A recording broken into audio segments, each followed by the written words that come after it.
How German industry became indispensable to China. Why Europe struggles to break the China chain. Would you believe it? Germany, the engine of the European economy, now relies on the Chinese market for fuel to turn its gears. In the first 8 months of 2025, China once again surpassed the US to become Germany's largest trading partner. Furthermore, for Germany's two-pillar industries, chemicals and machinery, 1 out of every 3 euros earned comes from China. This is more than simple business. When Mercedes-Benz assembly lines await Chinese batteries, and BASF chemical plants depend on Chinese orders, the so-called industrial heart of Europe has long been inextricably tied to the China line of the global supply chain. The underlying logic is simple. If your small restaurant suddenly acquires a major customer who accounts for half your business, would you dare to offend them? German precision machinery is like that restaurant's signature dish. No matter how good the quality, diners must buy it. In the past, Europe and the US absorbed the supply, but now, China's demand is like a suddenly popular food blogger whose single word can cause a sellout.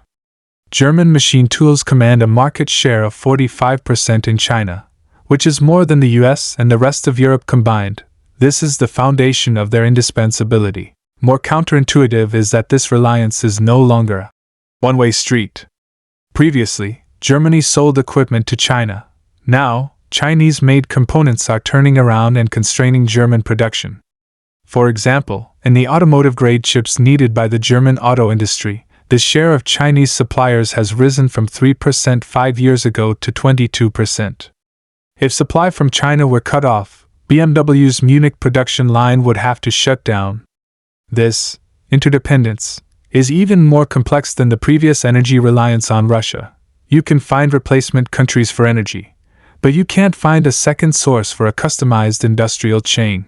Next, let's unpack how German industry gradually became indispensable to China, explore the economic and political conflicts hidden behind this dependence, and see what lessons Germany can learn from the precedents set by the United States and Japan. Collision: the irresistible force of the China market and supply chain. Let's look at some sobering data. In 2024, German chemical giant BASF's revenue in China exceeded 23 billion euros, accounting for 19% of its total global revenue. Its 10 billion euros integrated Verbund site in Zhanjiang has become a production hub even more vital than its home base in Ludwigshafen, Germany. By contrast, BASF's European business saw an 8% revenue decline during the same period, with nearly 10,000 layoffs.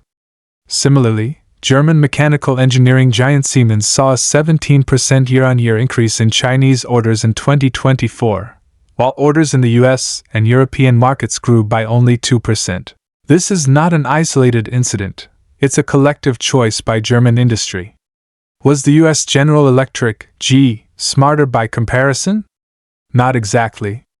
GE attempted to move its production line back to the US from China, only to find that parts that could be sourced in 10 days in China took 3 months across all US suppliers, with costs spiking by 40%. US entrepreneur Richardson put it more bluntly. No other country can match China in quality, price, and speed simultaneously. His audio factory in Guangzhou, despite facing a 145% tariff, dared not leave China. Shocking, isn't it? China, once the world's factory, is now the global industrial supply chain hub. The German industrial sector knows full well that without the Chinese market, their precision equipment is just scrap metal. Without the Chinese supply chain, their production costs would skyrocket, making their products uncompetitive. This reliance is not forced, but a necessity, dictated by market forces, just as Europe relied on Russian natural gas, not because they loved it, but because it was effective and cheap. Today, the Chinese market and supply chain are the natural gas of German industry. They can't and don't want to quit. Analysis: German industry's dependence on China is essentially a microcosm of the global industrial chain's restructuring.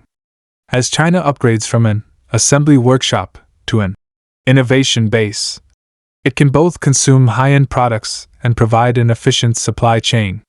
This dual advantage is irresistible to German companies. The Failed factory relocation of U.S. companies shows that the stickiness of China's industrial chain has long surpassed mere cost advantage.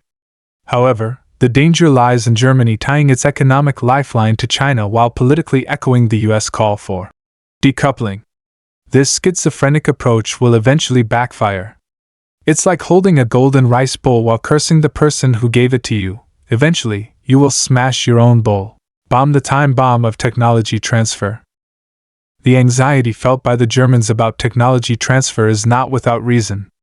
A 2023 report by Germany's Federal Ministry for Economic Affairs showed that 32 German hidden champion companies lost core technology in the past 5 years due to joint ventures in China, with the auto sector being the most typical case.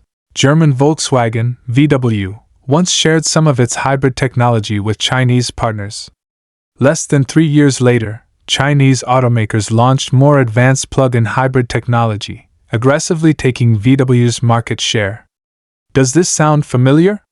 Japan's Toyota stubbornly clung to its traditional hybrid technology, only to be overtaken by Chinese plug-in hybrids. In 2024, Toyota's sales in China dropped by 10.8% year-on-year, while BYD's sales surged by 35%. Even more disruptive, German Pride Chemical Technology is rapidly being caught up by China. While BASF was launching its Zhangjiang site, Sinopec achieved a breakthrough in its MDI technology, with costs 12% lower than BASF's. Now, BASF even needs to import some chemical raw materials from China. In contrast, the US company DuPont was much more cautious, only producing low-end products at its Chinese factories and keeping core technology firmly controlled. Although its revenue growth in China was not as high as BASF's, it at least kept its bread and butter. The secret lies in the market for technology game. German companies actively offered partial technology as a door opener to secure the Chinese market, forgetting the terrifying learning curve of Chinese firms. It's like Japan's Daihatsu, which once transferred low-end car technology to Chinese firms. Now, Chinese new energy vehicles are aggressively selling in Japan itself. In 2024, Chinese car sales in Japan grew by 200%, while Daihatsu recalled over 6 million vehicles due to quality issues. Germany is now following the exact path Japan took, but on a larger scale and with higher risks. Analysis: German industries' technology anxiety reveals the fragility of advantage industries. In the global innovation race, no technological barrier lasts forever, especially when the technology holder voluntarily concedes ground for short-term profit. Being overtaken is only a matter of time.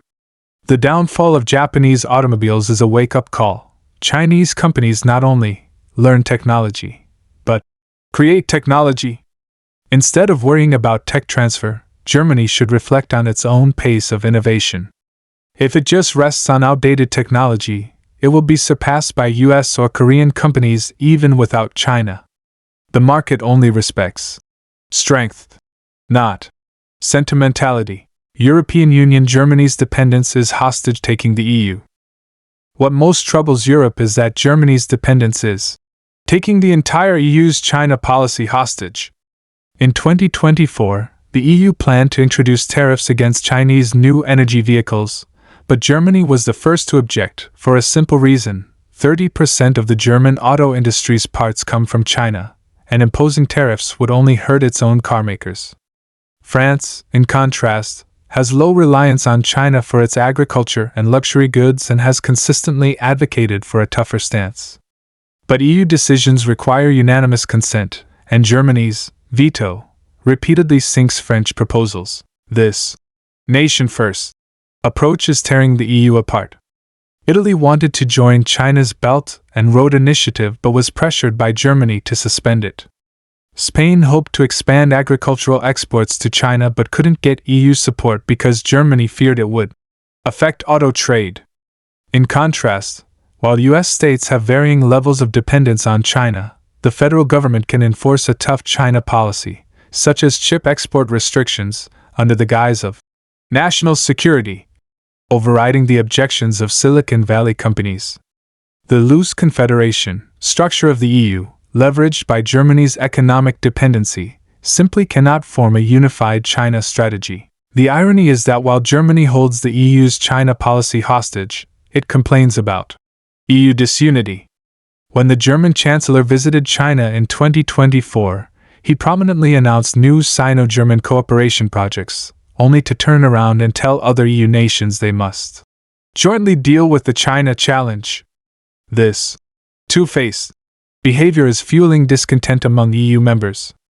Just as Germany dominated EU policy before Brexit, its current special pleading due to China dependency will only accelerate the centrifugal forces within the EU. Conclusion: German industry's dependency is not China's coercion, but the inevitable result of global economic laws. As China becomes the world's largest market and the most complete supply chain hub, no country's leading industry can bypass it.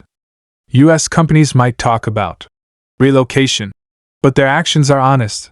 US exports to China grew by 9% in 2024. Even reluctant Japanese automakers have to bow to China's plug-in hybrid technology.